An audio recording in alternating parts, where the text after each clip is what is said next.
Assalamualaikum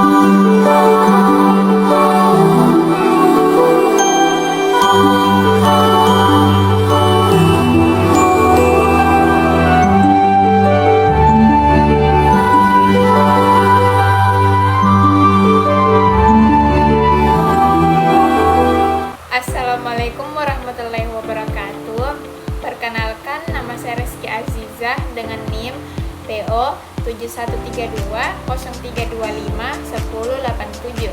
Di sini saya akan menjelaskan tentang sistem pembuluh darah untuk memenuhi tugas mata kuliah anatomi fisiologi. Pembuluh darah adalah sistem peredaran darah yang mengangkut darah ke seluruh tubuh. Pembuluh darah dibedakan menjadi 3, yaitu pembuluh darah arteri, vena, dan kapiler. Ada 3 komponen pembuluh darah. Yang pertama, pembuluh darah arteri. Pembuluh darah arteri adalah pembuluh darah yang mengalirkan darah ke luar jantung, berisi darah yang kaya akan oksigen kecuali pada paru-paru. Yang kedua, pembuluh darah vena. Vena adalah pembuluh darah yang mengalirkan darah masuk ke dalam jantung. Vena mengandung komponen darah yang sedikit akan oksigen namun kaya akan karbon dioksida, kecuali vena pada paru-paru. Yang ketiga, pembuluh darah kapiler. Pembuluh darah kapiler adalah pembuluh darah yang kecil dan bercabang-cabang, merupakan ujung dari pembuluh darah arteri dan vena. Selanjutnya, saya akan membahas tentang tata letak dan fungsi arteri.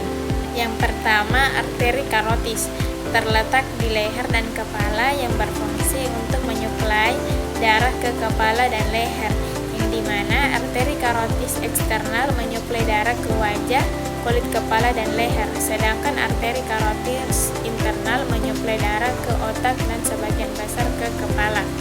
Yang kedua, arteri karotis pulmonis terletak di kedua sisi leher dan kepala yang berfungsi untuk mengalirkan darah ke kepala dan wajah, di mana arteri ini akan bercabang menuju arteri karotis internal dan eksternal.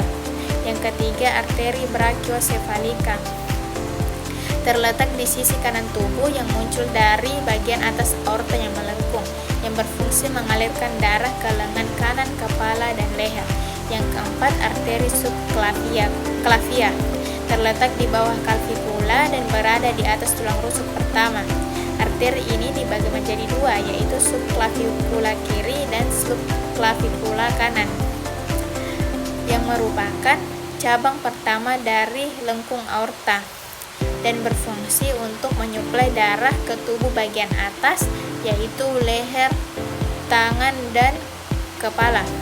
Yang kelima, arteri pulmonalis terletak di jantung. Dari jantung, arteri ini akan berjalan ke atas dan ke kiri, lalu bercabang menjadi 2 bagian, yaitu menuju paru-paru kanan dan kiri, berfungsi untuk mengangkut darah yang kaya karbon dioksida dari jantung ke paru-paru untuk proses pertukaran. Yang keenam, arteri hepatik terletak di bawah diafragma yang berfungsi untuk mengalirkan darah yang kaya oksigen dan organ hati. Yang ketujuh, arteri aksilari terletak dan membentang di daerah ketiak yang berfungsi untuk mengalirkan darah ke bagian lateral dada. Yang kedelapan, aorta abdominis terletak di tengah rongga perut atau abdomen dan berfungsi membawa darah ke seluruh tubuh bagian bawah dan organ-organ utama.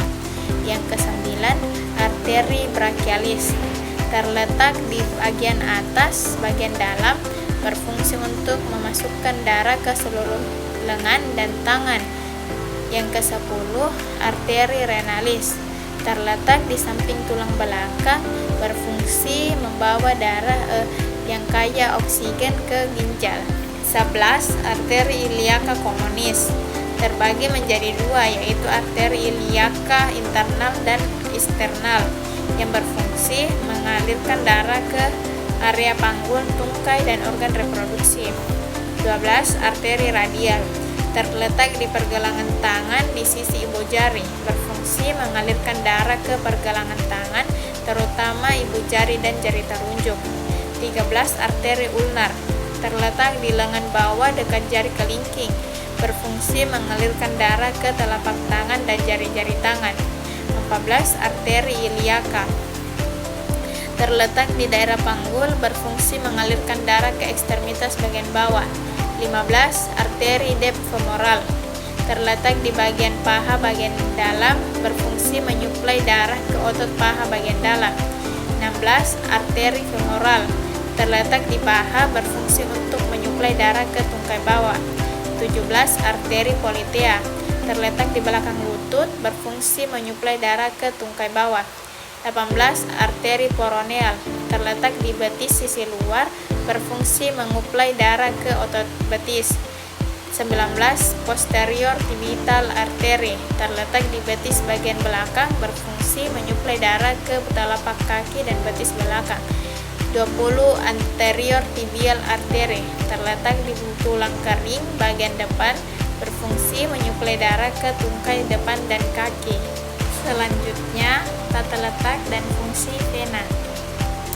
Pertama, vena jugularis internal terletak di sisi dalam leher yang berfungsi mengalirkan dari otak wajah ke jantung. 2. Vena subclavian terletak di bawah tulang belakang yang mengalirkan darah ke tubuh bagian atas. 3. Vena axillary terletak di daerah ketiak yang mengalirkan darah dari ekstremitas bagian atas. 4. Vena cava terletak di sisi kanan jantung dan terbagi menjadi dua, yaitu vena cava superior dan vena cava inferior.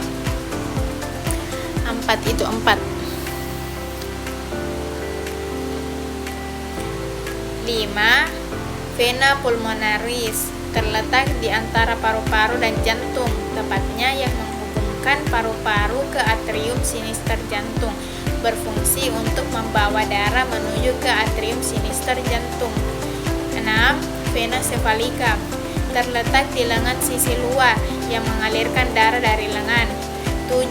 Vena basilica terletak di sisi ulnar, membentang dari telapak hingga naik ke lengan atas, berfungsi mengalirkan darah dari tangan dan lengan.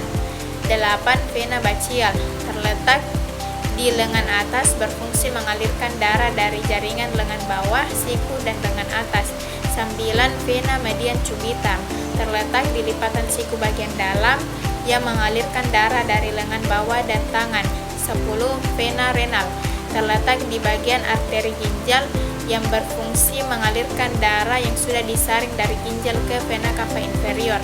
11. Vena common iliaca terletak di bagian panggul, berfungsi mengalirkan darah dari tungkai bawah dan panggul.